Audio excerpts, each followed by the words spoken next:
Just the way that you look. Walking around here all that ash on your head.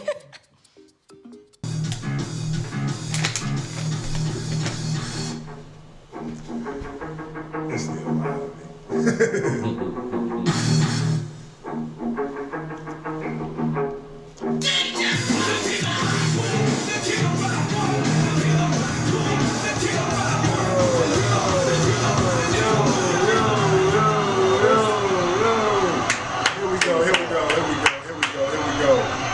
Let's bring it in. Blessings, man. It's good to be into another episode. We are in the zone. Episode 3.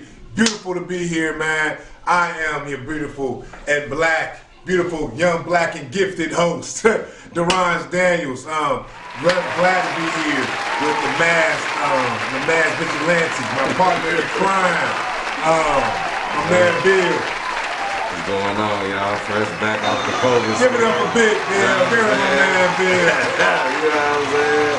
But hey, this KD3, episode 3. This episode might as well be sponsored by NAS, one of the greatest rappers ever, if you ask me. But yeah, this episode might as well be sponsored by that. We're gonna theme it with that music all through the episode.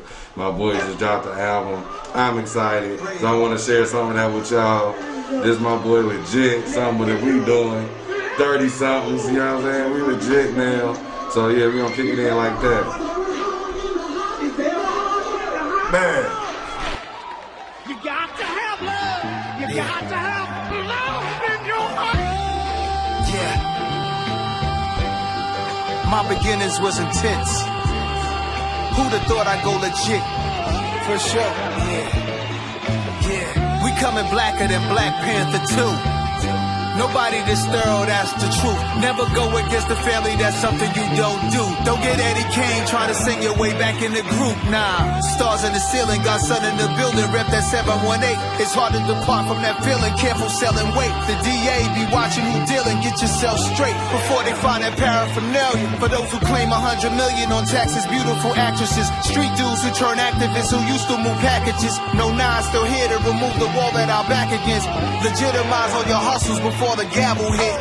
It takes more than love. It takes waking up early to face the moment, debating. Should I save it or blow it? I mean, it's only some paper. None of my neighbors too nosy. The Joneses owning some acres. To be the greatest is lonely, but it chose me. I take it, whatever the case may be. I'm out of space OD. NASA without the A at the end. Take off on 3. What's the cost of a CD? With 1,500 places, what's that? What's that? The 1,500 keys on one scale? What would you rank that Jay-Z, Nas, hip-hop? That's me, like that's my generation, that's my, I came home from school listening to that as a young guy. I was in junior high school, remember it like it was yesterday. Shout out to my older friends that was already on that type of time. I remember it was 9/11 when Jay dropped his joint. That was one of the most crazy days in my life. Tonight being history, of course. Rest in peace, everybody knows. But it was just that time frame, that still mattered. That battle was epic. And he mentioned it in his album. He referenced that like he still calls Jay sometimes. So they know it was still one of the greatest ever. Come on, we ain't gotta go there. We ain't gonna post. Two of the greats, man, that just definitely just inspired a lot of great music that definitely just continues to just play through. But as we talk, speaking of beef, speaking of heat, definitely want to talk about some politics. And when you think about heat and politics, the first thing that comes to my mind is what do you call him? What's your nickname for him? Big T. Yes, sir. Big T. President Trump. So you want to talk about a little bit of beef. So you know the former Fox News owner Rupert Murdoch still owns the New York Post, but him and the former president had some clash. So when the former president came out on Tuesday and announced that he's running for president again, the headline was Florida man makes an announcement. So man, like a random guy. Yeah, just some random Florida man makes an announcement. Well, what's they say on Atlanta? You gotta watch out for Florida man. You definitely watch out for Florida man. But you know what was crazy is that the feedback from President Trump's speech is that, you know, folks felt like he was very mundane, that he was almost like not really out of it. It's like, you know, is he really running for president? because he wants to be president again, or is he running for president because he's running from something? On stage at his South Florida estate, Donald Trump announcing the White House run he's hinted at ever since his 2020 election defeat. In order to make America great and glorious again, I am tonight announcing my candidacy for President of the United States. The former president impeached twice, including for his role in the January 6th insurrection, placing himself at the head of a movement to take power back for his supporters. This is our country, our government. Now at the center of multiple investigations, Mr. Trump said a weaponized justice system is the greatest threat to the U.S. We must conduct a top-to-bottom overhaul to clean out the festering rot and corruption of Washington, D.C. And I'm a victim, I will tell you. I'm a victim. Might be a combination with that guy. You never know, man. So once again, as you try to, and I said not figure him out. Another thing that you get into politics as we try to figure out. I don't even tune in. That entertainment games that he play, I don't. But you got now this one, man. I feel like everybody knows who Herschel Walker is. Yeah, he another one. Like, why I can't take them seriously, man.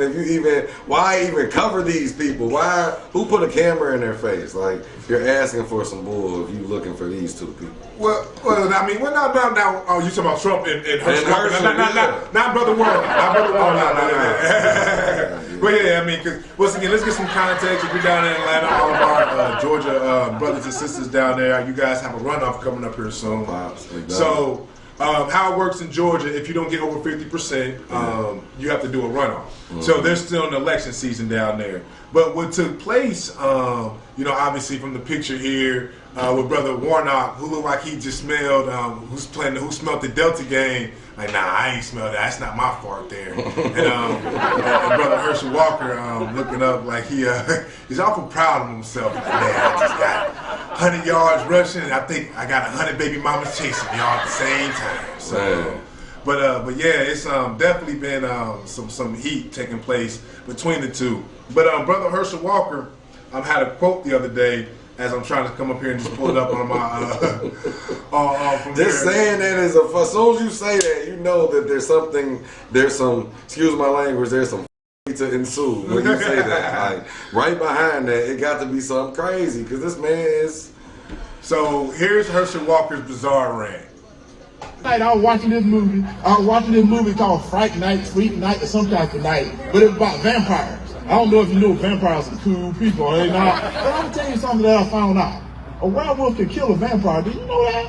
I never knew that, so I didn't want to be a vampire anymore. I want to be a werewolf. You gotta have faith in this country. You gotta have faith in the elected officials. And right now, that's the reason I'm here.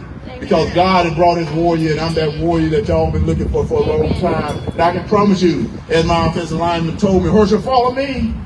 I'll take you to the promised land. And I'm gonna tell y'all right now, you vote for me, I'm gonna help us all get to the promised land. God bless you guys. Thank you.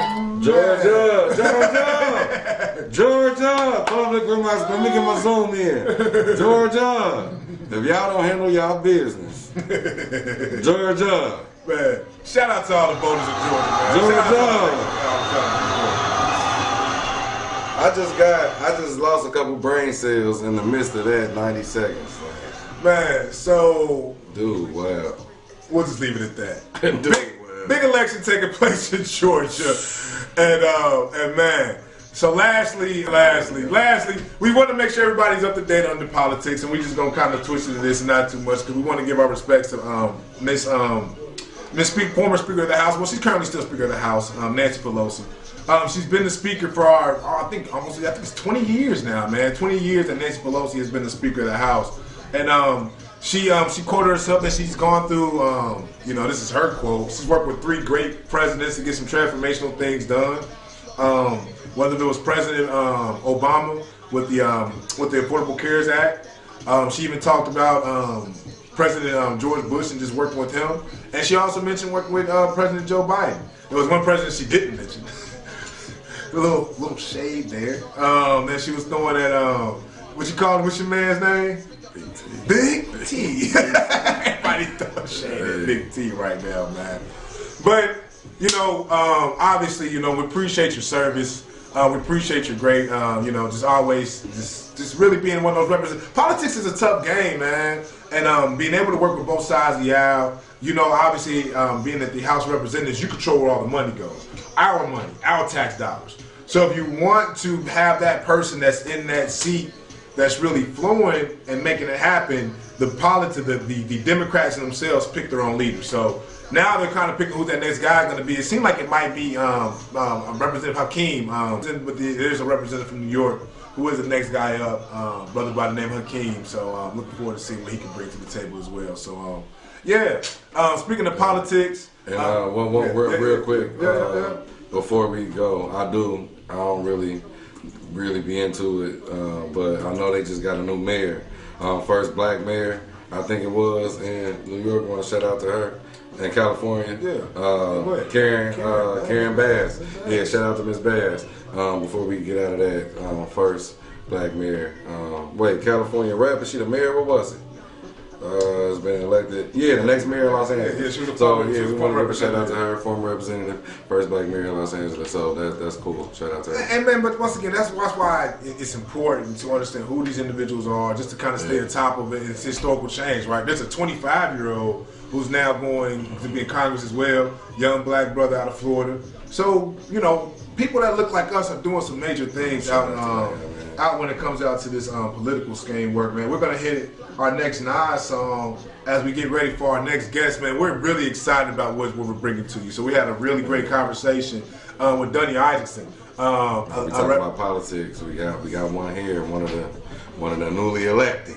Newly elected, and was it his first? This is his first appearance after being elected right here in the zone. We gonna bring that to you first. We one of the respected media platforms in this game, and we gonna have a great conversation with this young man, and something to look forward to. So yeah, coming in with that right now. But listen to this KD3 though. Yeah, so once again, we don't want no smoke. We don't want y'all to shoot. So this next song we pulling up right now is Nas, Don't Shoot.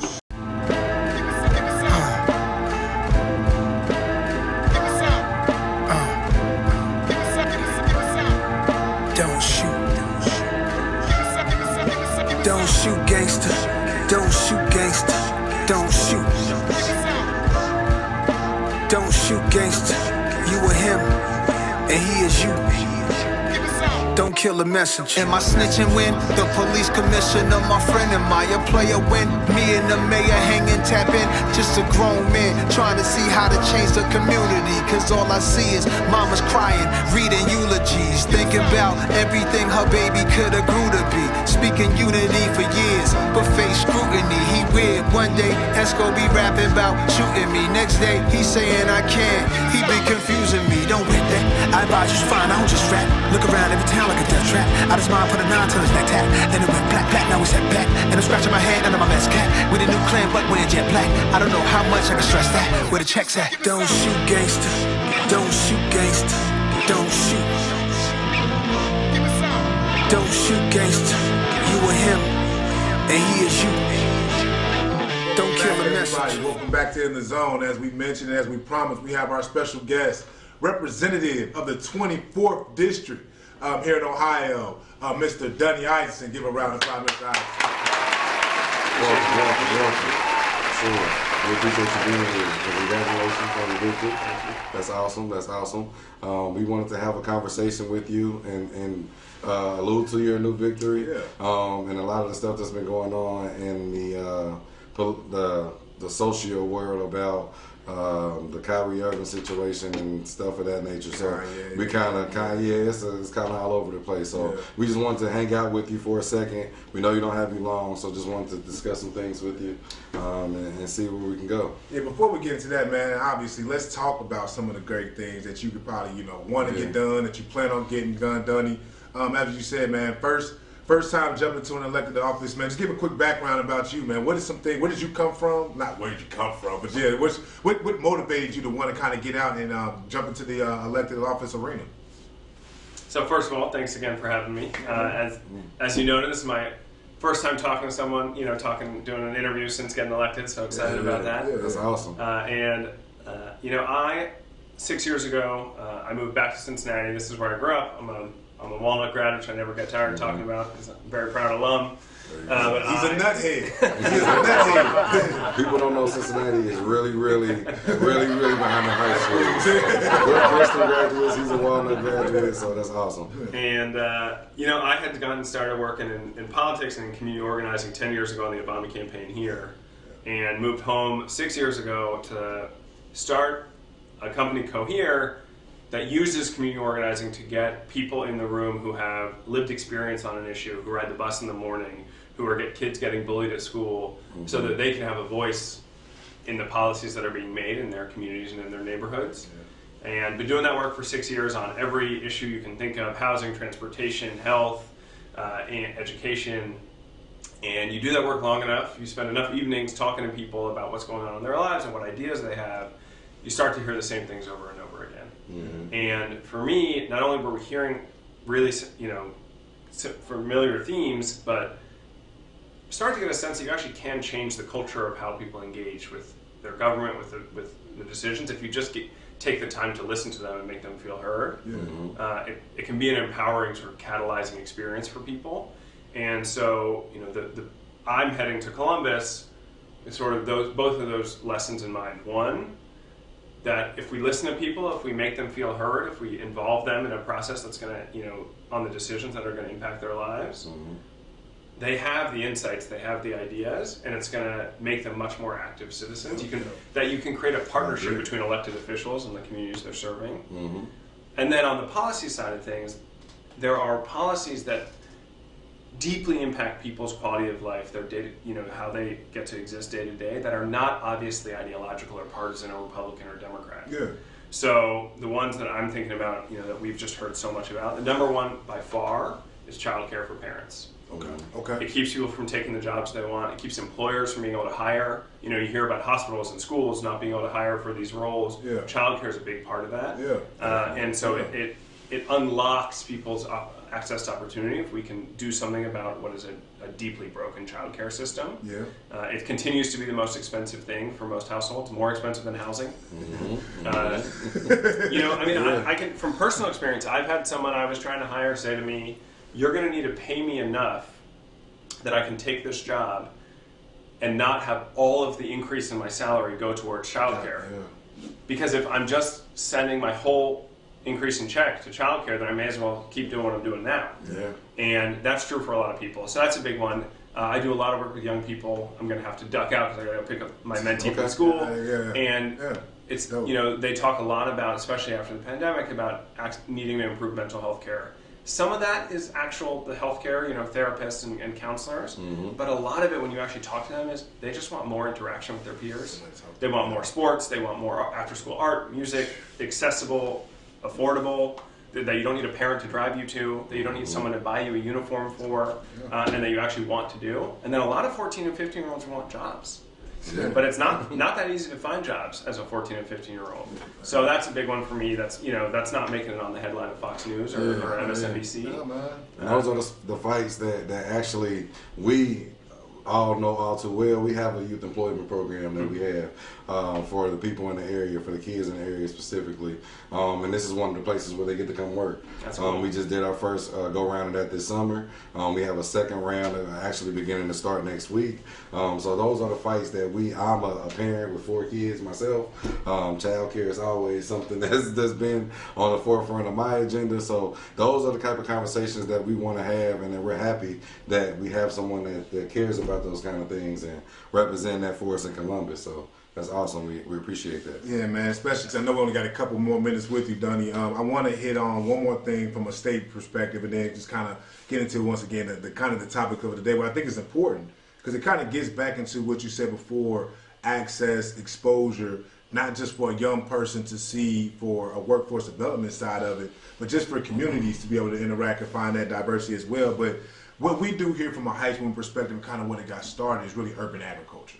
We feel like here in Lincoln Heights that we can kind of be one of the staples and kind of one of those examples of what urban agriculture looks like. Now, obviously, we said before, the folks from Lincoln Heights don't vote, necessarily in your district, but there are districts that look like Lincoln Heights that are in yours, that we're working directly with urban agriculture. Do you think that there's an opportunity? Once again, No, it's early, but do you think there's an opportunity for potential tax abatements when you're talking about urban agriculture, potential land access, where you can expand that reach of food access? Because you talked about before, when we talk about our mental, a lot of that starts with what we eat and kind of some of those things that we're able to do. So no pressure on the question, but just do you think there's an opportunity there or a possibility there? So, I'll start with a couple things. One, yes, I'm elected from the 24th district, but obviously going to be a state representative for the policies do not impact just the district. You're there for the whole state, including certainly people in Lincoln Heights. And the second thing is I'm not there yet, and so I don't know what I don't know. That's a great answer. On the specifics of the tax question, I truly don't know the answer yet. But I will say, Cohere's done a fair amount of work on urban agriculture on the engagement side. And this goes to just when you talk to people, they tell you what's actually going on a priority for them. So, we thought we were talking to a group about something, but actually the seniors were there and they were like, you know what we want? We want the chance to show young people how to farm and how to grow things. And we want that's how we want to engage with them, and we want to, and we can provide it. And we were having a child care conversation, and urban agriculture came up, and food access came up, and after school programming came up. And so I think there's a lot of overlap there. If we just start thinking, when you actually talk to people about how it can work, you start to get really creative ideas. It's a big ecosystem. It all ties together, man. And he hits on it too, and that's where I think that's a perfect segue and get to our conversation. So, Dani, once again, as we get into conversations that I don't want to say aren't always comfortable. No, they're not always comfortable. They are uncomfortable. You have to have uncomfortable conversations sometimes to really push things forward. So over the past month or so, there's been a conversation in diaspora in the matrix between anti-Semitic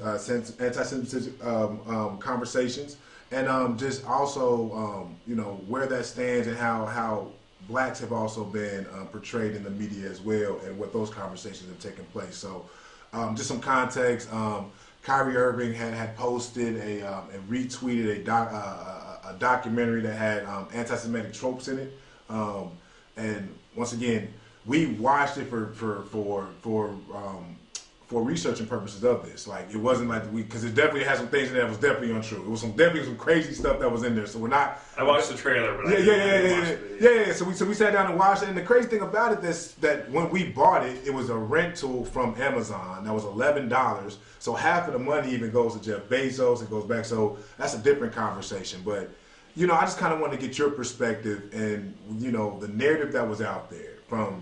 That gotten Kyrie in trouble, that got the documentary in trouble, that's gotten Nick Cannon in trouble. Hopefully it doesn't get me in trouble. I'm just asking the question.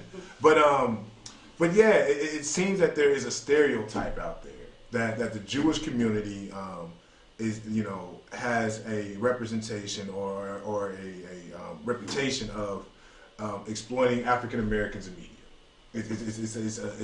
That's kind of what's been the portrayal out there.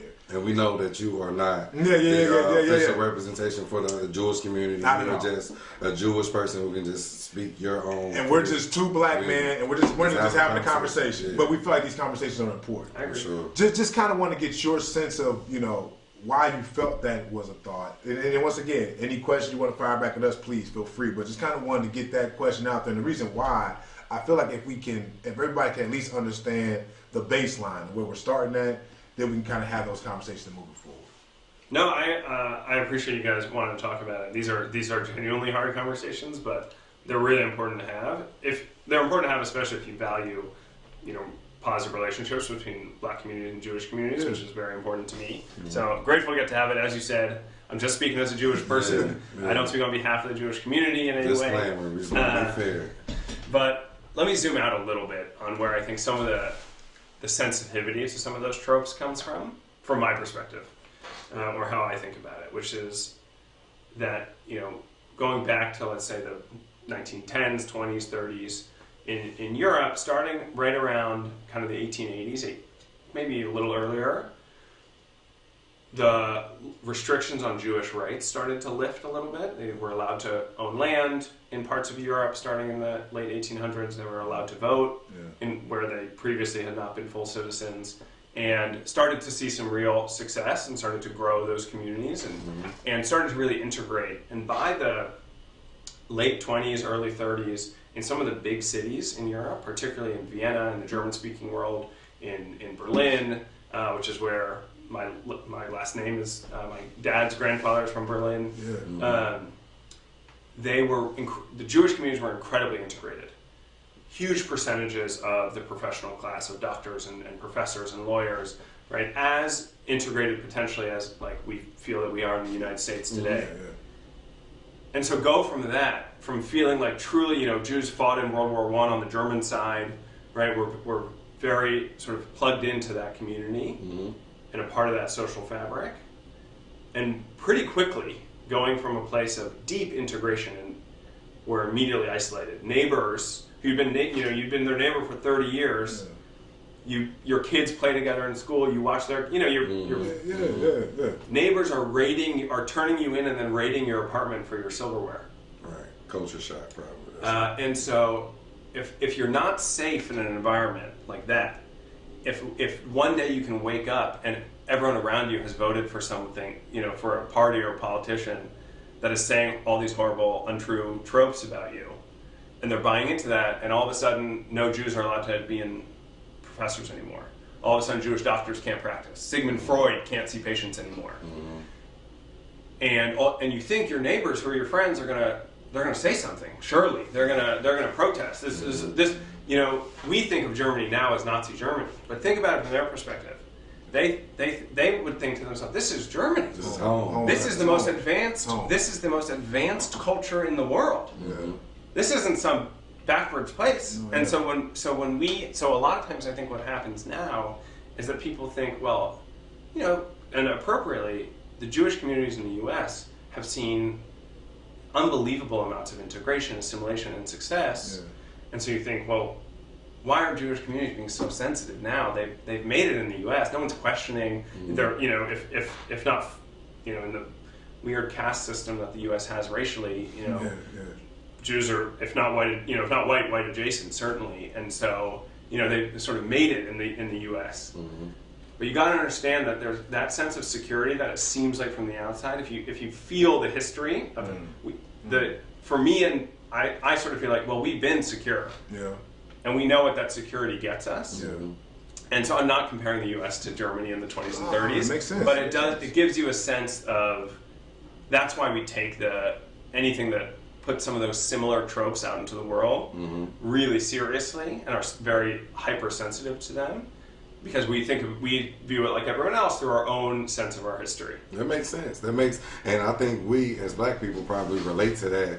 It's kind of like not walking on eggshells, but we didn't forget. Like not too long ago, the world was different and people looked at us differently. So we kind of understand from that aspect of it that we will never forget how quickly things changed, and we went from being one culture to a whole substandard. And we kind of, as black people, I think I can speak for everybody when I say that we kind of walk on eggshells, and this situation kind of proves that just that quickly you can be Kyrie Irving or Kanye West, and then they can turn your water off, and then you can be that you still are those people. Don't want to seem like they stop being who they are, but to a degree they stop their relativity with turning off their social media and saying they can't participate in this and that, and just that quickly. So I think we both can relate to that and that aspect of it.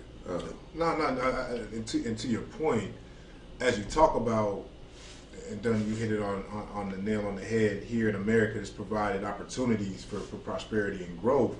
From our community, and that's why I love Lincoln Heights so much, because Lincoln Heights is a representation of African Americans coming together and saying, hey, I want a sovereign, I want my own community that represents me, that will hire people that look like me to be fire chiefs, to be mayors, and do things of that nature.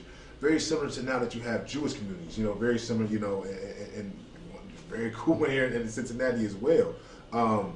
My next question, just your thoughts. Do you see opportunities where the Jewish community, African American community, could potentially, find more common ground, find opportunities to work together on a more visible platform?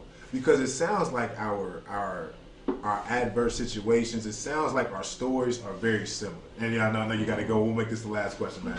And go ahead.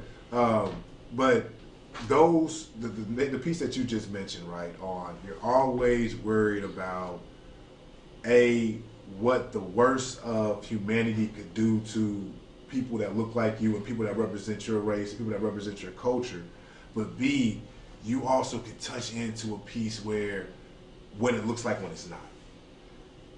Being a black man in America, it's hard to really picture and say, you know, my grandfather, what it looked like in Germany, how that prosperity piece looks like. So from our community, when our culture, when you try to go back and find those connectivities and those pieces in history that you can put your staple in and say, hey, when given the opportunity to really succeed and really thrive and really, you know, flourish, this is what came out of it. And sometimes those stories are harder to find than others, but then when you find them, it seems like some of those connectivities between our cultures sometimes causes clash. And I gets back to my question is like, where can we find opportunities to bring our cultures together more, where we have those conversations and they don't feel like it's one of this or that, but just, hey, we both have these struggles that we kind of go through and we can find something better on the better side for not just our cultures, but for America in general. Yeah. Sorry, that was a long question. No, because I kind of want to say the same question. I wanted to start it with a quote from you. I think that kind of ties everything up, and then we'll let you get out of here. Yeah. From your website, I have a quote from you saying, we can only solve deep challenges and pursue meaningful change through collaboration, through shared success, and a sense of direction. Mm-hmm. So again, what he was just asking, what direction do you think or believe we as a city and as a country as a whole can take to help smooth things over and help find those common denominators between our cultures? So, you know, not speaking for all. There's no easy answer to these. Yeah. These are hard questions, but they're ones I think about a lot, and they're hugely important to me. And I think about them from my own personal perspective.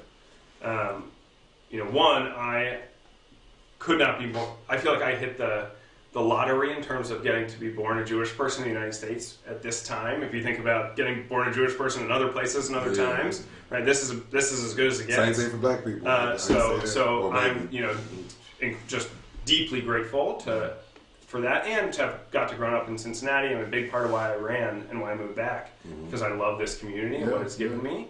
And I think what it has given me, I think, plays into how I think about your question, which is, I think the path forward on strengthening those relationships, on not just strengthening relationships, but using those strong relationships to do good things together, to lift people up, starts with actually getting to know people. And if you start with, well, what can we do together? Let's collaborate, whatever, before you built a real relationship, you actually can't. There are some real hard conversations that have to happen, and you can't get to those if you don't have an actual relationship. And I'm very grateful that I have true friendships and people I love and people who've hurt me, who I've hurt, who come from as many different backgrounds as you can think of. And it's only then that we've been able to truly collaborate and think, how can we do some big things together? And so what I look at is, what are the opportunities not to take things head on, not to say, okay, how can the black community and the Jewish community address housing? Which I think we should do, and I'd put that at the top of the list, in part because of the history of that interaction within housing. But first... The term ghetto in itself, but that's, I mean, as you talk about, first it's like, well, can we get kids to be in a randomized sports league together? I think about this for all of Cincinnati, right? Imagine if instead of playing soccer as an 8th grader, or basketball or baseball, or whatever, after school music, instead we said, everyone, submit your name, we're going to randomize teams across the city, and we're going to fund transit, and your basketball team is with kids from 10 different places in the city. And what you have in common is that you're on a team now. And it's once you've had, and I'm using basketball because that's man. Hey, but then you can build on that. I can support that, Dani. I mean, I remember sitting, I'll never forget this. I remember sitting on the steps outside of Walnut waiting to be picked up after basketball practice with the rest of the team. And one of the guys said to me, he was like, "Hey, you're Jewish, right?" And I was like, "Yeah, I'm Jewish." And he goes, "So you pray 5 times a day and stuff?" And I was like, "No, that's Muslim people." But we then had a conversation about it, and we were sort of joking, but sort of not. And he got to learn about a little bit more. And I've had 1,000 experiences in the other direction. But you guys can speak to this better than I can. I think it's pretty rare for, there's conversations that you probably only have with other black people. Yeah. And it's a deep privilege to get to be a part of other communities having those conversations that they don't normally have around people who look like you or worship like you. And you don't get to that place until you've first built some trust. And so as a policymaker, I think about what can we do to create a society or a city where people are in environments where they're more likely to build trust with one another. Then we can do the other stuff. Man, you hit the nail on the head. Once again, Dani, I want to let you go, but I'm just going to, on this last note, because I think you know the individual and it was to go, because to that last policy point, I would definitely love to work with you on this. So we talked with Miss Tierra Powell last week. She filled in for my man Will, who was sick. But there's been a lot of violence taking place at youth football games lately, and just happening to youth football coaches in general. So we talked about a true state policy that really kind of regulates it and allows more. What we talked about was more training for coaches that allow coaches to coach, finding resources that allow support staff to kind of get stipends, just to allow it to be more structured and organized like our high school sports. But I love it on adding your aspect of it too, where you're really almost having like almost a draft type speech, where it's like random, yeah. Because then it gets to a different. I mean, I can get competitive. We can talk about shooting if you want to make the best kid get. But I love it though, because it gets down to the heart of sports and what sports and teammates get about, that there's just one vision and one goal that we're fighting towards. Right. So we're all fighting towards that W. If we're all moving towards equity and equality is that W, then man, if you mean what you say, what I think you do, and you continue to keep moving towards those policies, as an elected official and a representative of Lincoln Heights, man, I love to keep working with you, and I'll invite you on this platform more times to let you say your piece, brother. I appreciate it, man. These conversations are important. I thank you for your time, man. I'm grateful for you guys letting me have this conversation and be a part of it, and I'm going to take you up on both doing the work and getting to come back. Hey, that's what we do. That's what we do. And his first time, newly elected into office, he sat down in his own first. So we not... hey, we got some good things coming for you guys. So again, thank you though. It was an awesome conversation. Thanks for having me. Please come back. And yeah. So we're gonna let Dani get out of here. Thank you again, Dani. Sir. Thank you. Appreciate it, man. Thank you, sir. Appreciate it. Man, once again, Nas being great. Interview from Dani. Man, bro, what man? Just the perspective, man. Now, first of all, yes. First of all, let's thank my man for coming to bless us with a great conversation. Again, this is his first official conversation since being newly elected. You got it right here first on In the Zone. That was an exclusive right here. He just came back fresh from Columbus, getting all his training and everything. So he took the time out to come sit down and chop it up with us in the hood at the new location. So we appreciate it. Shout out to him. Great conversation. Love to have that perspective, and that's what we want to do here, is make sure everybody is represented. If we're going to be an official media platform, we got to have everybody's perspective. We got to have both sides. So with all the stuff going on with Kyrie and all of that stuff, and then the anti-Semitism, we wanted to make sure we got somebody from the Jewish community right here on In the Zone to be able to give y'all a little bit of perspective about it and how they feel and how we're going to bridge the gap. So shout out to him. Man, Dani said a lot of great things when we came back out of it. Once again, I don't want to wrap too much into it, but the biggest thing that I thought he said that I thought was great, that's important, that tied into last week's. Man, shout out to Celeste, who always talking about affirmations. But Dani was talking about how we can use sports as a way to really bring people together and bring communities together. So if there's a way, and from a policy standpoint, that I can work with him on using that platform to make and regulate youth sports on a way that our coaches are getting paid, the support staff is getting paid, but then also our kids are getting the best experience possible and learning how to work with each other, I think that's fantastic and important. Speaking of working with yourself, working with each other. Yeah. Working with each other, but no, it's a lot of it's heat outside, man. I don't know if y'all been listening. It's great music out right now. As you see, this episode is KD3, sponsored by my boy Nas. He don't know it unofficially. Shout out to the homie. But there's a lot of other good music we didn't get to talk about here on the platform. Of course, last week Drake and 21 broke the internet with Her Loss. Everybody was talking about it, got smashed on there. Everybody memes going crazy with Sassy Drake with the, you see the WWE meme with Sassy Drake. Funny, hey, the internet.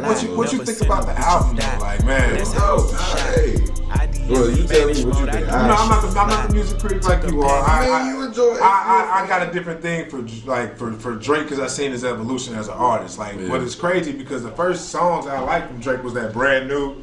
When him and Wayne kind of, so he started off with the singing thing, but now it's kind of, I feel like he did maybe a little bit too much singing in this album. I think the album was great rap music. We rolled up on our way to Cleveland listening to it. Yeah, I love it. I think I'm a tough critique of Drake, but I liked it though. I enjoyed it. I think for what it is, it gave me a little bit of the bars. It gave me the ratchet. He gave the quotables. He did what he was supposed to do. And then after coming off of the pop album that everybody really wasn't understanding why he was going to get this global money and was kind of past his rap stuff, to come back with some heat for the streets with 21, got my boy 21 on there talking Cash Money. Okay. I loved it. I think the beats hard, music hard, but there's a lot of good. That came out. It's something for everybody out right now. My boy PRE affiliate Key Glock just dropped. Shout out to the boy Glock, representing everything. I love PRE. Dolph was my guy. He just dropped something. My boy. Should have him up here. So who, Glock? Yeah, I'll find it. Go ahead, keep going. I'll bring him up. Go ahead, keep rolling. Who else dropped? Of course, my boy Roddy Rich just dropped. Yeah, you want to go straight to Roddy Rich? We go straight to. I love that story. I love that story. Yeah, but definitely check out wherever you download your music. There's a lot of new heat out. Everybody dropping fourth quarter time. Yeah, and I'm pleased right now. But now let's talk about this Roddy Rich. Roddy though, my guy. Shout out to the homie, Cuz and them. He just dropped Feed the Streets 3. It's fire. He coming off of what was looked at as a bad album from what do they call it? The critics perspective. The critics said it was a bad album. It was alright to me. But he coming back with something for the streets, Feed the Streets 3, and literally. Shout for comeback. It's him too. I got to check it out. It was definitely a good listen. But more importantly than the music, he actually went out and fed the streets. So it's that time of the year right now. It's Thanksgiving time everywhere. Shout out to everybody. Everybody going to eat, get them plates, whatever. But Roddy went to a grocery store in Compton, and he actually bought out the grocery store for like 45 minutes. Nah. Say that again. That man went back to his hood and actually fed the folks, man. Big applause for Roddy. 30 minutes, and everybody that's in here, anybody that come in, I buy everything. He love the street. He love LA. So I thought that was dope. So I wanted to give him a little shout out for sure, because that's what we about over here, doing things to help the community. It's a good rollout with your album Feed the Streets, but it is something that's good for the people. So shout out to him on that. That was live. Yeah, man. So when you talk about feeding the streets, anything we got locally you want to hit up on, man? Where can the people go to? Of course, we got a lot of people out here doing stuff for the community. Some of our personal player partners for sure out here doing their thing. We want to shout out to Luxurious Styles. They're doing a basket giveaway here on the. Let me make sure I got it right, and we're gonna get the address and everything. Hold on. That is gonna be a food basket giveaway November 22nd from 10 a.m. to 5 p.m. and that is at 544 Springfield Pike in Springdale, Ohio. Just had a grand opening a couple of weeks ago. Yeah, definitely homegrown. Shout out love here. So go to there. She'll be giving out baskets. And then on Wednesday the 23rd, from 3 p.m. to 6 p.m. at Woodlawn Rec, the fellas are doing their annual food dinner for anybody who wants to come out. They have a full 3-course meal available for anybody. And that's again going to be from 3 p.m. to 6 p.m. at the Woodlawn Rec. That's sponsored by the fellas. So we do that every year. Go out, grill turkeys, deep fry, get them together. feed the community. Whoever wants to come out, we'd love to see you. It's all welcome. So yeah, man. Nah, it's all love, and shout out to everybody in the community doing great things, man. Everybody in the community that's staying united, understanding during these tough times that we gotta kind of continue to we gotta save each other, man. We gotta help each other. We gotta work together because nobody else is gonna save us. Ain't nobody else gonna come out here and do the work. Speaking of which, is lastly, Gifts for Graves time. We've already have over 100 families that are registered, man. I appreciate y'all keep giving them in. We got over 200 kids that we got gifts for, 265. So just continue to keep bringing them in. We love being able to be a blessing for the community. Speaking of which, I'm excited about being able to go see Wakanda Forever tonight with our kids, man. We're taking about 16 kids to go see Wakanda Forever tonight. I've already seen it, so no spoiler alerts. But what's your? Are you excited about it? What's your thoughts? I done heard. You know, I done heard. The internet don't stop. I done heard a little bit about it, but I'm excited to see it for myself. I'm excited to see how they pay the tribute to Chadwick. With the Marvel, I know they're gonna do that. They announced that a couple months ago. They was giving him the Marvel emblem, and I'm excited to see my black queens rise. And I know it's gonna be black women dominated. I'm excited for that. And to hear the new spoilers, of course, I know Ironheart. If you haven't seen it, I know they're gonna introduce Ironheart. You know what I'm saying? And what's his name? What's the evil guy name?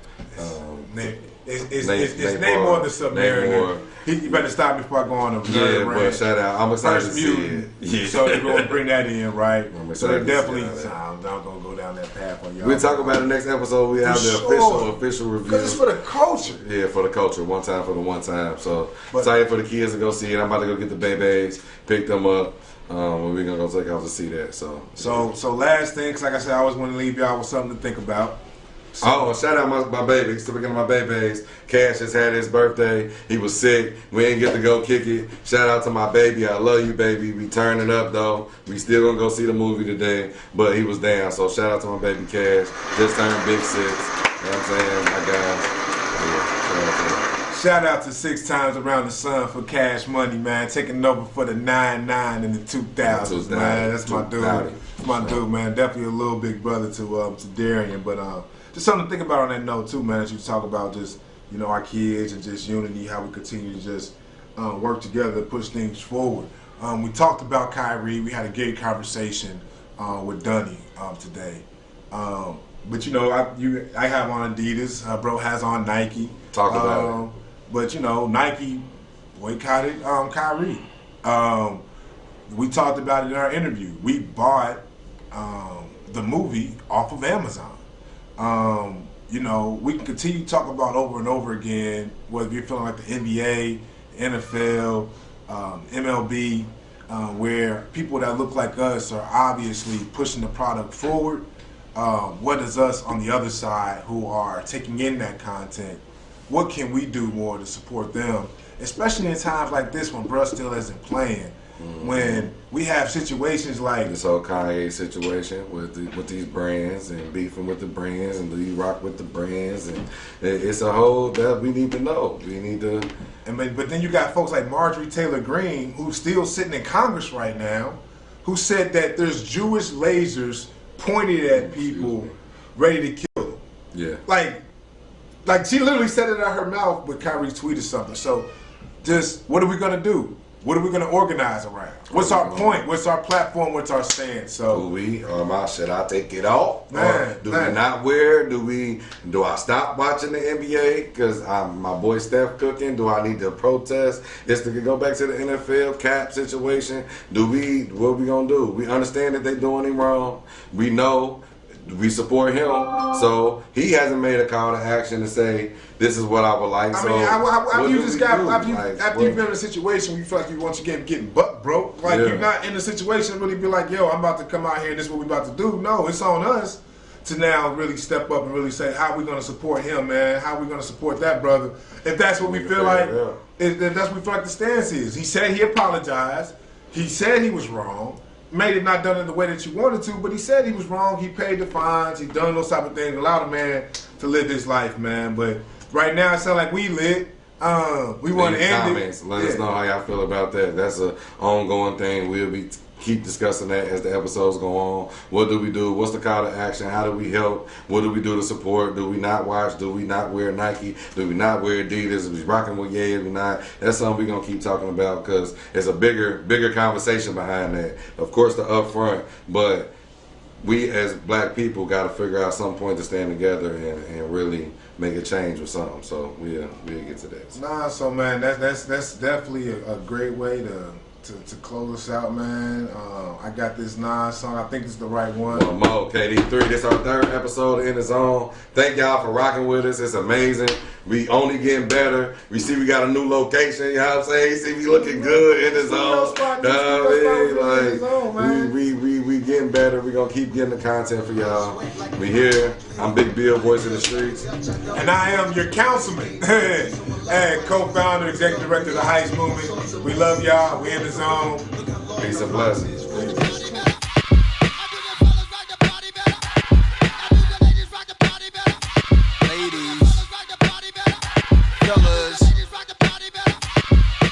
Some of the most intelligent women in the world is listening right now. And all the realest brothers is like, get light with it. Day party to midnight with it. Ice wet like a fire hydrant hit it. While the girls double dutch, I double my digits. Dice game, pop, peace, and one love of my niggas. New York, all sorts of bosses who walk the walk. Look how long the blocks is. Ruthless, close range, they shoot shit. Wall Street, racquetball, oysters, masseuses. Bourgeoisie, the mooyah beat. Then it's back to the hood where you knew I'd be. Driver's license in the face card, 2 IDs. Get light off the rosé bottle we sip. New shorty in my life, she my lottery pick. And if the economy slips, she gon' ride with the kid. City girl like JT, MIA to the bridge. Get light.